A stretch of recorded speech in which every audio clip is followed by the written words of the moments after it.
Bienvenue dans notre exploration du roman révolutionnaire d'Aldous Huxley, Le meilleur des mondes. Dans cette vidéo, nous plongerons dans le monde fascinant créé par Huxley, se déroulant sur fond de société dystopique. Aldous Huxley a écrit Le meilleur des mondes au début des années 1930, une époque de changements technologiques et sociétaux inégalés. Connu pour son esprit éclectique et progressiste, Huxley était à la fois un écrivain et un critique social, inspiré par des thèmes à la fois utopiques et dystopiques. Le meilleur des mondes a été écrit comme une réponse aux visions optimistes de l'avenir prévues par ses contemporains, en particulier H.G. Wells. Situé en l'an 2540, Le meilleur des mondes dévoile une société obsédée par la stabilité, où les humains sont bio-ingénieresses et conditionnés dès la naissance pour remplir des rôles prédéterminés. Avec un accent sur la production de masse, la consommation et le contrôle technologique, Huxley crée un monde où l'identité individuelle est perdue, faisant écho aux craintes d'un progrès scientifique incontrôlé. En parcourant ce récit, vous comprendrez pourquoi Le meilleur des mondes reste une histoire puissante et pertinente dans notre monde actuel. Imaginez un monde où tout est méticuleusement contrôlé pour maintenir la paix et le bonheur. Bienvenue dans l'État mondial, une société expansive où chaque personne connaît sa place. C'est une société divisée en castes distinctes, alpha, bêta, gamma, delta et epsilon. Chacune est soigneusement conçue et conditionnée avant la naissance pour des rôles spécifiques. Au cœur de cet ordre se trouve le centre d'incubation et de conditionnement. Ici, la population est conçue. C'est un monde sans reproduction naturelle ni famille.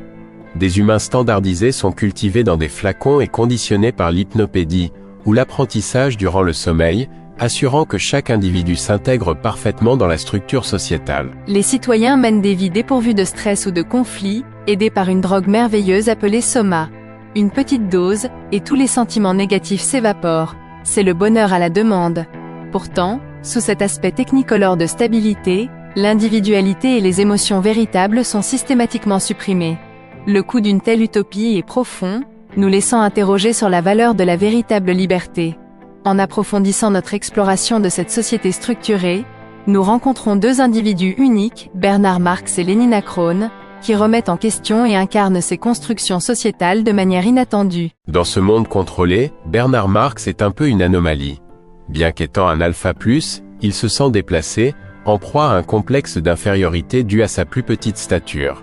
Le travail de Bernard dans l'apprentissage par le sommeil l'expose aux mécanismes internes de leur société, et il ne peut s'empêcher de remettre en question le contrôle oppressant exercé sur les citoyens. Pendant ce temps, Lénina Krohn est populaire et insouciante, une vivante bêta qui profite des plaisirs de cette société sans poser de questions. Son charme et sa beauté lui permettent de naviguer sans effort entre les hiérarchies sociales, mais elle est attirée par la perspective unique de Bernard, intriguée par son mécontentement sous-jacent et son cynisme. Curieuse à propos de Bernard et de ses opinions, Lénina accepte de l'accompagner en vacances dans un endroit très différent, la réserve sauvage. Leur voyage ensemble devient un moment crucial, car tous deux s'engagent dans une aventure qui promet de défier leurs perceptions et de révéler des vérités inattendues sur eux-mêmes et la société dans laquelle ils vivent. Restez avec nous alors que nous explorons ensuite le monde contrasté de la réserve sauvage, où le duo rencontre un mode de vie radicalement différent du leur. Entrer dans la réserve des sauvages donne l'impression de pénétrer dans un monde différent tout à fait, un contraste frappant avec la perfection clinique de l'État mondial. Ici, Bernard et Lénina rencontrent une société qui prospère sur la naissance naturelle, les liens familiaux et la spiritualité. Une tapisserie vivante de traditions et d'émotions, des éléments presque étrangers pour eux. Le duo assiste à un rituel traditionnel, vibrant de musique et de danse, tel qu'ils n'en ont jamais vu, un spectacle dramatique d'émotions brutes qui les intrigue et les déstabilise à la fois. Au milieu de ce décor inhabituel, ils rencontrent Linda et son fils, John, dont les vies ici ont été marquées par les difficultés et l'exclusion. Linda, autrefois citoyenne de l'État mondial, a été laissée pour compte des années auparavant en raison d'un coup du sort. Maintenant, son fils John, souvent considéré comme un paria, aspire au monde que sa mère décrivait comme un merveilleux nouveau monde. Élevé dans la réserve mais éduqué par les œuvres de Shakespeare, John incarne un mélange complexe de valeurs traditionnelles et d'idéaux littéraires. Alors que Bernard concocte un plan pour ramener John et Linda à l'État mondial, nous nous préparons à explorer comment John réagit à une société qui est à la fois une fantaisie et une désillusion. Alors qu'ils entrent dans l'État mondial, les yeux de John s'écarquillent d'émerveillement. Tout ici est brillant, ordonné, et d'une avancée impossible par rapport à la réserve. Le flux sans faille de personnes et de technologies le prend par surprise, mais le fascine. Une symphonie d'efficacité et d'opulence dont il a seulement rêvé à travers les histoires de sa mère. Pris dans le tourbillon de l'attention médiatique, John devient une sensation instantanée, surnommé le Sauvage, qui incarne à la fois la nouveauté et un rappel curieux d'un monde longtemps oublié. Son arrière-plan unique et sa connaissance shakespearienne deviennent des points de fascination et d'intrigue pour les citoyens, qui sont à la fois captivés et perplexes par sa présence. Pour Linda, revenir signifie se plonger dans le réconfort du soma, un soulagement après des années de lutte. Pourtant, pour John, ce nouveau monde est un lieu de contradiction. Luttant contre la superficialité et la conformité, John s'accroche à ses valeurs, ouvrant la voie à des conflits qui mettront au défi les fondations mêmes de l'État mondial. Tandis que John navigue dans son identité duale, le moment de gloire de Bernard est sur le point de se dérouler, apportant à la fois triomphe et tribulations imprévues. Bernard Marx, autrefois l'exception, se retrouve dans un tourbillon de nouvelles célébrités. En tant que gardien de John, le Sauvage célébré, il se délecte de l'attention et de l'admiration de l'élite.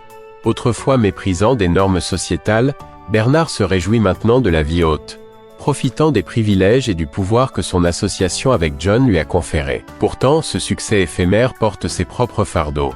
Les exigences et les attentes des hautes sphères commencent à peser sur Bernard, révélant des fissures dans sa nouvelle façade. Tandis que John reste indifférent au glamour et à la superficialité, formant un lien authentique avec le plus littéraire Helmholtz, Bernard devient envieux et de plus en plus inquiet. La nature éphémère de sa popularité ronge la confiance de Bernard. Il réalise que la véritable acceptation reste insaisissable, et sa relation avec John a attiré plus de critiques qu'il ne l'avait prévu. Alors que les tensions montent, Bernard doit lutter avec son identité et les pressions sociales autour de lui.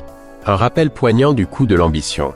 Ensuite, nous voyageons vers une confrontation critique avec Mustapha Mon, où les idéologies s'affrontent, forçant Bernard, John et Helmholtz à affronter des vérités profondes sur leur monde. Le moment est venu pour une confrontation critique. Dans le bureau sacré de Mustapha Mon, contrôleur mondial, des idéologies essentielles sont sur le point de s'affronter. Face à Mon, Bernard, John et Helmholtz se tiennent unis mais profondément différents, prêts à défier les fondations mêmes de leur existence. Mustapha Mon expose le raisonnement derrière la philosophie de l'État mondial, sacrifiant l'art, la littérature et la liberté personnelle pour la stabilité sociale et le bonheur sans fin.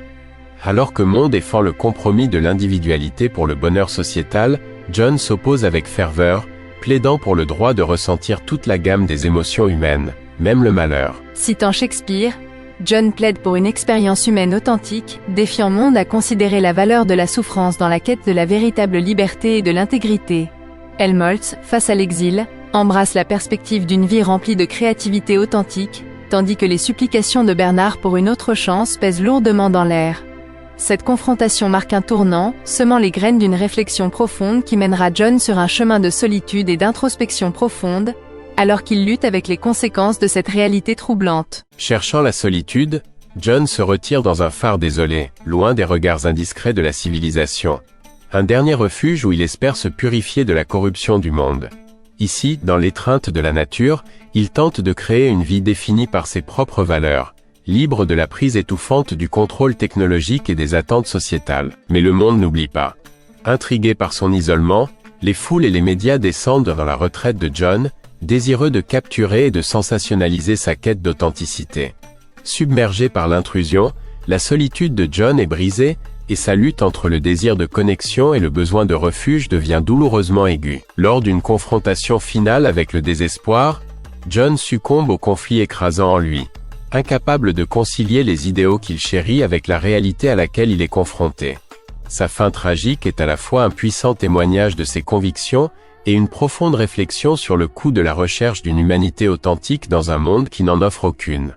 Alors que nous nous dirigeons vers notre conclusion, nous réfléchirons au parcours de John et à l'impact durable de sa lutte dans notre propre interprétation d'un meilleur des mondes. Alors que nous concluons notre voyage à travers le meilleur des mondes d'Aldous Huxley, nous réfléchissons à la riche tapisserie de thèmes entrelacés dans ce récit intemporel. Au cœur de ce roman, il nous met au défi de contempler le coût du confort et de la conformité dans un contexte de société de plus en plus contrôlée. L'œuvre de Huxley reste une exploration poignante de la quête éternelle de l'humanité pour le sens, Un conte de mise en garde nous rappelant les dangers inhérents à l'abandon de l'individualité et de la liberté pour une stabilité perçue. À travers John, nous assistons à la lutte personnelle contre un monde qui offre le bonheur au détriment de la vérité et de la beauté, mettant en lumière la valeur durable de l'expérience authentique et de la profondeur émotionnelle. Le meilleur des mondes nous oblige à remettre en question nos propres constructions sociétales et les avancées technologiques qui continuent de façonner notre réalité.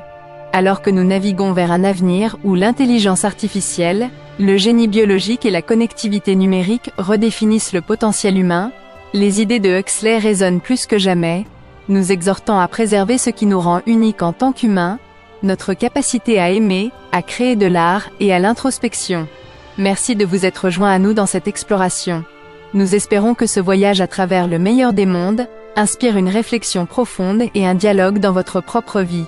Restez curieux, chérissez votre liberté, et considérez ce que cela signifie véritablement d'être vivant dans votre propre meilleur des mondes.